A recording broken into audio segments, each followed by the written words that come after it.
My self doctor M.K. Paliwal, assistant professor in chemistry, government girls college Chomu.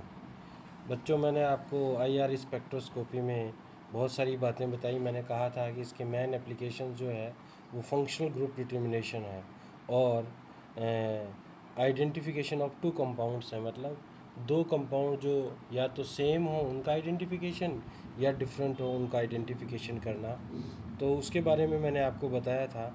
तो functional group का identification करने में इसमें जो एनर्जी की वैल्यू है या फ्रीक्वेंसी की वैल्यू है, ये क्योंकि ये वेव नंबर की वैल्यू जो है वो किसी विशेष ग्रुप के लिए निश्चित होती है, तो उसके आधार पर अपन डिटरमाइन कर सकते हैं।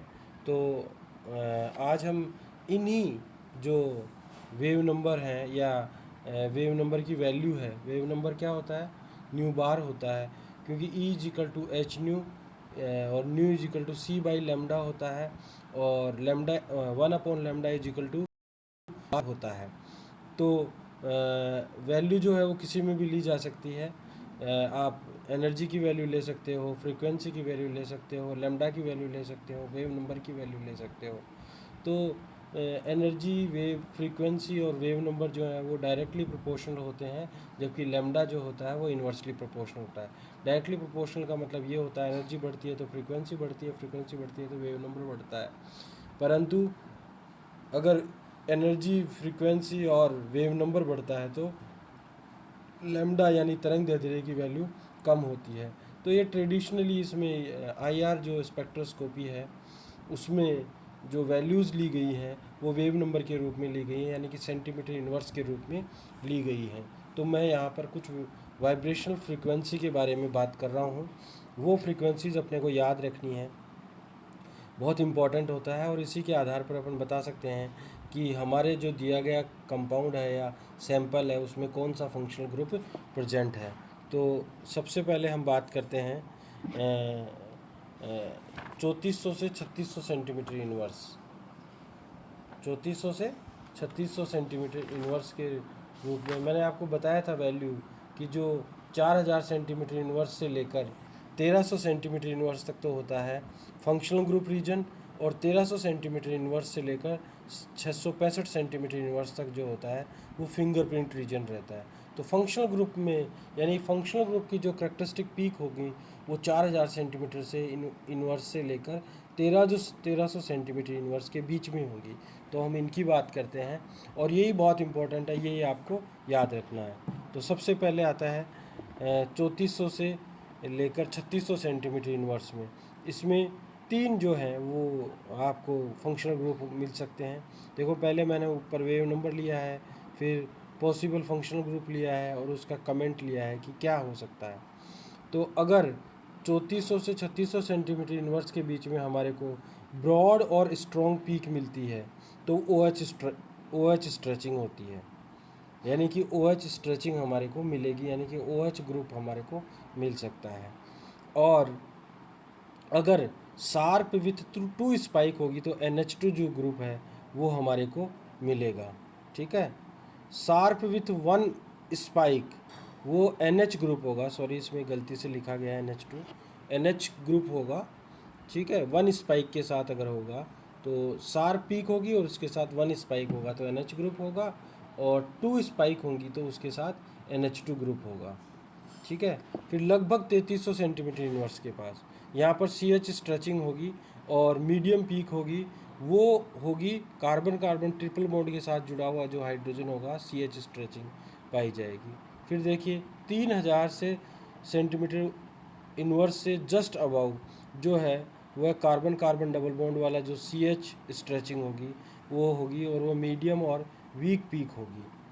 और इससे जस्ट बिलो होगी वो होगी, क्या होगी, कार्बन कार्बन बॉन्ड के साथ CH जो स्ट्रेचिंग है, सिंगल बॉन्ड के साथ जो स्ट्रेचिंग है वो होगी, और ये भी मीडियम और वीक पीक होगी। अब देखिए उसके बाद जो है 2720 से लेकर 2800, 2720 और 2820 पर एक डबलेट मिलती है, यानी कि बराबर हाइट की, यानी कि बराबर इंटेंसिटी की दो पीक मिलती हैं। तो वह एल्डिहाइड में CH स्ट्रेचिंग, एल्डिहाइड ग्रुप का CH स्ट्रेचिंग होगा और वह फर्मी रेजोनेंस के कारण से होता है। और मीडियम और वीक पीक होगी, ये मैं आपको फर्मी रेजोनेंस क्या होता है ये आगे बताऊंगा।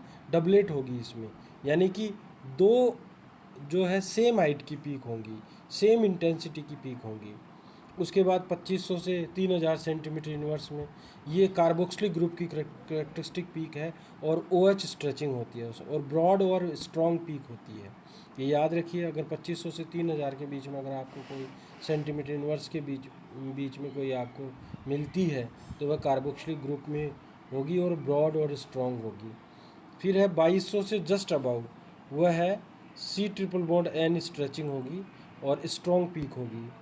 और इससे 2200 से जस्ट नीचे carbon triple bond carbon stretching वाली पॉसिबल फंक्शनल ग्रुप है, ट्रिपल बॉन्ड होगा और उसकी मीडियम और वीक पीक होगी। अब देखिए ये बहुत इंपॉर्टेंट है 7A, इसमें जो कार्बोनिल ग्रुप CO स्ट्रेचिंग जो है वो possible functional group CO stretching है। अब CO के साथ कई और जुड़े हो सकते हैं, जैसे CONH2 है, COR है, COH है, COR है, COCl है। तो इसमें जो CH स्ट्रेचिंग होगी इन ग्रुप में वो अलग अलग पेगी।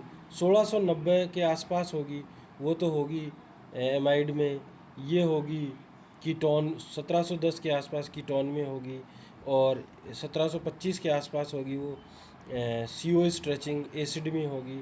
1735 के आसपास एस्टर में स्ट्रेचिंग होगी। 1740 के आसपास जो है वो एस्टाइल क्लोराइड के बीच में होगी। ये जो पीक होती हैं वो इसके आसपास होती हैं और ये बहुत स्पेसिफिक पीक्स होती हैं और स्ट्रॉन्ग पीक होती हैं और ये बहुत बढ़िया इंडिकेशन किसी फंक्शनल ग्रुप के बारे में देती हैं, क्योंकि देखिए इनमें बहुत डिफरेंस बहुत कम है।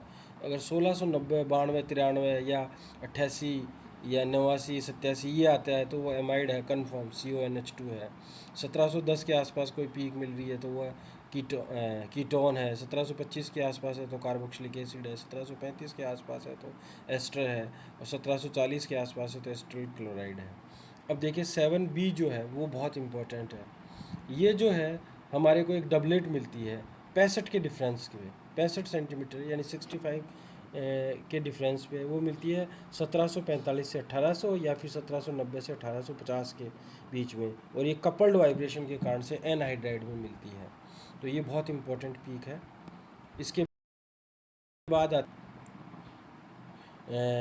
1450 से लेकर 1650 तक, 1450 से लेकर 1600 तो एरोमेटिक सिस्टम की 3 से 4 पीक मिलती हैं और ये मीडियम पीक्स मिलती हैं, ये है। फिर 1660 से 1680 जो है वो C डबल बॉन्ड N की जो है वो स्ट्रेचिंग मिलती है और स्ट्रॉन्ग और मीडियम मिलती है। फिर 1640 से 1660 तक ये जो है पीक हो C डबल बॉन्ड C की मीडियम और वीक पीक मिलती है। फिर 1150 से लेकर 1350 में जो है CO की OC जो है वो स्ट्रॉन्ग पीक मिलती है और इससे जस्ट नीचे होती है वो COC में जो मिलती है वो पीक मिलती है। तो ये आपको याद रखनी है। फिर देखिए यहाँ पर अगर ट्रांस होता है तो ट्रांस डबल बॉन्ड के साथ अगर कोई है तो वो 970 सेंटीमीटर इनवर्स के मीडियम और मीडियम मिलती है और ये बेंडिंग पीक है, स्ट्रेचिंग नहीं है। आप मैंने वैसे ही बताया है कि आगे जो है वो फिंगरप्रिंट 1365 से नीचे जो है वो फिंगरप्रिंट रीजन होता है और 1300 से लेकर 665 सेंटीमीटर इनवर्स के बीच में फिंगर पे ये बेंडिंग्स होती हैं, सामान्यतः बेंडिंग होती हैं।